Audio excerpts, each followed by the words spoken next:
ابو ہریرہ رضی اللہ عنہ نے بیان کیا کہ انہوں نے نبی کریم صلی اللہ علیہ وسلم سے سنا، آپ نے فرمایا کہ بنی اسرائیل میں 3 شخص تھے، ایک کوڑھی، دوسرا اندھا اور تیسرا گنجا۔ اللہ تعالیٰ نے چاہا کہ ان کا امتحان لے، چنانچہ اللہ تعالیٰ نے ان کے پاس ایک فرشتہ بھیجا۔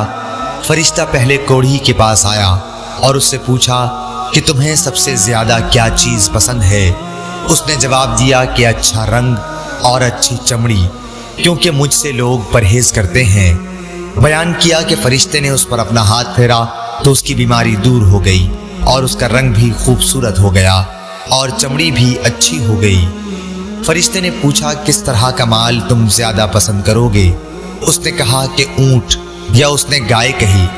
اسحاق بن عبداللہ کو اس سلسلے میں شک تھا کہ کوڑھی اور گنجے دونوں میں سے ایک نے اونٹ کی خواہش کی تھی اور دوسرے نے گائے کی، چنانچہ اسے حاملہ اونٹنی دی گئی اور کہا گیا کہ اللہ تعالیٰ تمہیں اس میں برکت دے گا۔ پھر فرشتہ گنجے کے پاس آیا اور اس سے پوچھا کہ تمہیں کیا چیز پسند ہے؟ اس نے کہا کہ عمدہ بال اور موجودہ عیب میرا ختم ہو جائے، کیونکہ لوگ اس کی وجہ سے مجھ سے پرہیز کرتے ہیں۔ بیان کیا کہ فرشتے نے اس کے سر پر ہاتھ پھیرا اور اس کا عیب جاتا رہا اور اس کے بجائے عمدہ بال آ گئے۔ فرشتے نے پوچھا کس طرح کا مال پسند کرو گے؟ اس نے کہا کہ گائے۔ بیان کیا کہ فرشتے نے اسے حاملہ گائے دے دی اور کہا کہ اللہ تعالیٰ تمہیں اس میں برکت دے گا۔ پھر اندھے کے پاس فرشتہ آیا اور کہا کہ تمہیں کیا چیز پسند ہے؟ اس نے کہا کہ اللہ تعالیٰ مجھے آنکھوں کی روشنی دے دے تاکہ میں لوگوں کو دیکھ سکوں۔ بیان کیا کہ فرشتے نے ہاتھ پھیرا اور اللہ تعالیٰ نے اس کی بینائی اسے واپس دے دی۔ پھر پوچھا کہ کس طرح کا مال تم پسند کرو گے؟ اس نے کہا کہ بکریاں۔ فرشتے نے اسے حاملہ بکری دے دی۔ پھر تینوں جانوروں کے بچے پیدا ہوئے، یہاں تک کہ کوڑھی کے اونٹوں سے اس کی وادی بھر گئی، گنجے کی گائے بیل سے اس کی وادی بھر گئی اور اندھے کی بکریوں سے اس کی وادی بھر گئی۔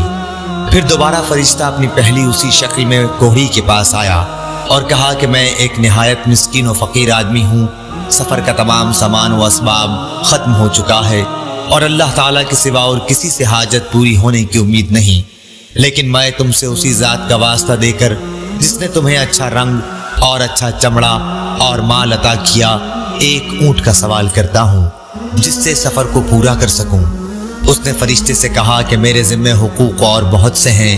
فرشتے نے کہا غالباً میں تمہیں پہچانتا ہوں، کیا تمہیں کوڑھ کی بیماری نہیں تھی جس کی وجہ سے لوگ تم سے گھن کھاتے؟ تم ایک فقیر اور خلاش تھے، پھر تمہیں اللہ تعالیٰ نے یہ چیزیں عطا کی۔ اس نے کہا کہ یہ ساری دولت تو میرے باپ دادا سے چلی آ رہی ہے۔ فرشتے نے کہا کہ اگر تم جھوٹے ہو تو اللہ تمہیں اپنی پہلی حالت پر لوٹا دے۔ پھر فرشتہ گنجے کے پاس اپنی اسی پہلی صورت میں آیا اور اس سے بھی وہی درخواست کی اور اس نے بھی وہی کوڑھی والا جواب دیا۔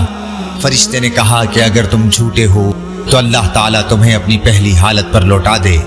اس کے بعد فرشتہ اندھے کے پاس آیا اپنی اسی پہلی صورت میں اور کہا کہ میں ایک مسکین آدمی ہوں، سفر کے تمام سامان ختم ہو چکے ہیں اور سوا اللہ تعالیٰ کے کسی سے حاجت پوری ہونے کی توقع نہیں۔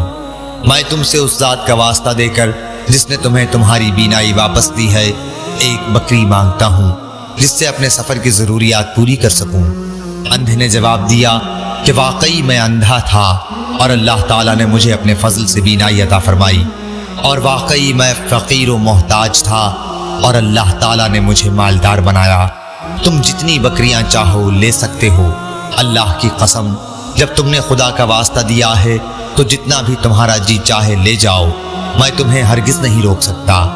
فرشتے نے کہا کہ تم اپنا مال اپنے پاس رکھو، یہ تو صرف امتحان تھا اور اللہ تعالیٰ تم سے راضی اور خوش ہے، تمہارے دونوں ساتھیوں سے ناراض ہے۔ صحیح بخاری حدیث نمبر 3464۔